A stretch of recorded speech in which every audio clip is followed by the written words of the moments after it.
এই জুলাইয়ের অভ্যুত্থানেও তিনটে অংশ খুব সুস্পষ্ট। তাদের বামপন্থীরা ছিলেন, প্রথম দিন থেকে ছিলেন।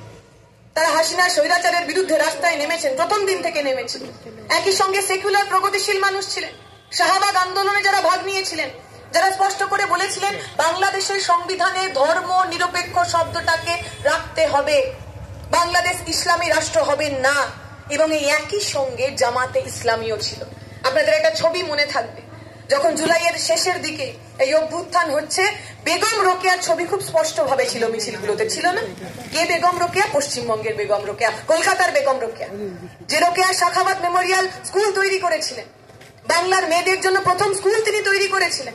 তিনি বলেছিলেন আপনি হিন্দু হন অথবা মুসলমান হন, মেয়েদেরকে পর্দানসীন করে রাখা যাবে না, মেয়েরাও পড়বে।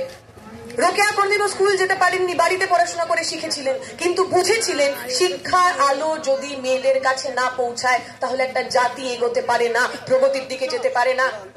আমরা দেখলাম ওই মিছিলগুলোতে, বাংলাদেশের মিছিলগুলোতে রোকেয়ার ছবি। যে রোকেয়া ইসলামিস্টদের বিরুদ্ধে কথা বলেন, যে রোকেয়া মওদুদীদের বিরুদ্ধে কথা বলেন, যে রোকেয়াকে পড়াশোনা করতে যাওয়ার জন্য তৎকালীন ইসলামিস্টরা বয়কট করেছিলেন, সেই রোকেয়ার ছবি আমরা দেখলাম মিছিলে। আর অভ্যুত্থান শেষের পর ঢাকা বিশ্ববিদ্যালয়ের গায়ে আঁকা রোকেয়ার ছবি, তাতেই আমরা দেখলাম কালি লেপে দেওয়া হলো, বলা হলো রোকেয়া ইসলামের বিরুদ্ধে কথা বলছে, রোকেয়া মেয়েদের পড়াশোনার কথা বলছে, যে নতুন ইসলামিক বাংলাদেশ তৈরি হবে তাতে মেয়েদের পড়াশোনা করার দরকার নেই ওই আফগানিস্তানের মতো। আমাদের দেশেও তো একই অবস্থা। আমাদের দেশের সরকার যখন একদিকে সাভারকারকে পুজো করেন, সাভারকারের বড় বড় ছবি টানান, মনুবাদকে ফিরিয়ে আনতে চান, যে মনুবাদ ওই মওদুদীর মতোই একই কথা বলেছিল। মেয়েদের জন্মই হয়েছে পুরুষ মানুষকে সেবা করার জন্য। জন্মের সময় সে তার বাবা, বিয়ের পর সে তার স্বামী, এবং আরেকটু বড় হবার পর, বয়স্ক হবার পর সে তার পুত্রের অধীন। যে মনুবাদ মনে করতো মেয়েরা এই ভারতবর্ষের ক্ষেত্রে সেকেন্ডারি সিটিজেন হবেন, দ্বিতীয় স্তরের নাগরিক হবেন, সেই মওদুদী আর মনুর মধ্যে তো কোনো পার্থক্য নেই।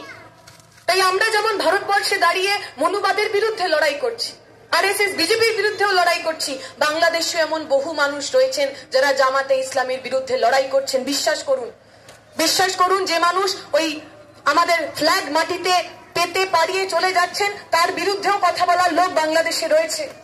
যে মানুষ রোকেয়ার মুখে কালি লেপে দিচ্ছেন, সেই কালি পরিষ্কার করার লোকও ওই বাংলাদেশে রয়েছে। বাংলাদেশের সাধারণ মানুষ একটা অসম ভয়ঙ্কর কঠিন লড়াই লড়ছেন অসাম্প্রদায়িকতার জন্য, ধর্মনিরপেক্ষতার জন্য, ঠিক যেমন আমরা আমার এই ভারতবর্ষে লড়ছি।